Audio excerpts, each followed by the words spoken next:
Hey Facebook family, how are you doing? It is such a joy to see you again on this magnificent Monday. We are grateful to God again, even though the weather was somewhat inclement weather, but the saints still pressed their way. And we are grateful to God to be able to come to you in spite of the inclement weather. We had a good temperature at home in the house of God on Sunday morning. We are in the process of studying through the book of Amos, and we have discovered such a relevant message from a minor prophet who speaks to us in a major way in our day and in our time. The then definitely does match the now. It's really no difference, just difference in covering when he announces the sin that he deals with the people and those that are outside of the nation of Israel. This week we looked at a passage in chapter 7 where he ran into Amaziah, the high priest in the northern kingdom of Israel. And Amos's preaching was so pertinent and so powerful and provocative that he borderlined, as one preacher called it, being a meddling preacher.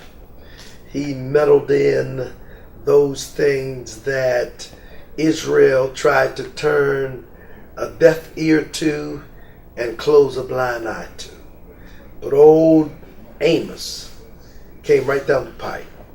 He was used as a vessel of God to see through their facade and their riches and their prosperity and got to the poverty of their soul, and how that you can have all of those external crudiments that society says that makes you into who you are, and yet be hollow, shallow, and empty in soul.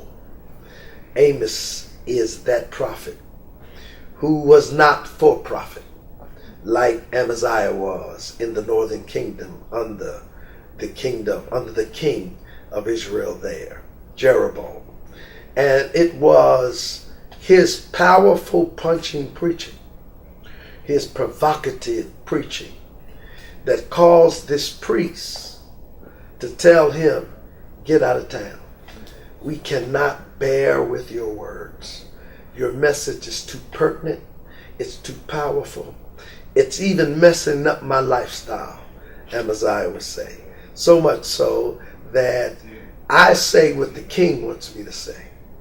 But old Amos said, I say what the King of Kings wants me to say. The Lord of glory, the Lord of heaven, he tells me what to say. What says to preachers and ministers throughout our land, home and abroad, don't ever let those that are up in political positions pad your pocket to strip you of your authority. You have to be able to speak to the powers of the day and not let them speak to you and tell you what you ought to say. No, you speak to the God of glory, the Lord of hosts, and let him tell you what you ought to say to those that are in power. I'm really a firm believer of this, that you have to be very careful if you're going to run along with the positions and the power in the political arena as a preacher. You have to be very careful that they don't cause you to compromise your call that God has placed on you and your commitment to proclaim what God has placed in you. It's crucial, it's vital that if we as preachers do not speak to the ills of society and the ills of the saints, the problems that the saints are having, like Amos did, it's nothing more than a sign of this society decaying and the church also decaying. We've got to be bold as he is, loving as he is, but bold as he is, Nonetheless, we have to stand. And we have to sometimes stand alone.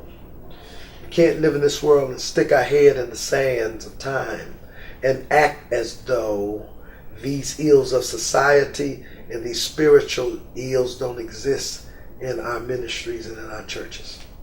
The best thing that we can do is speak on behalf of God. He not only knows the problem, but he also knows the solution. So as the hymnologists would say, it's on Christ, the solid rock I stand.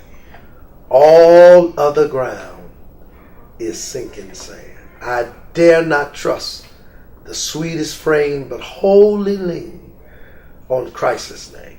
On Christ, the solid rock I stand.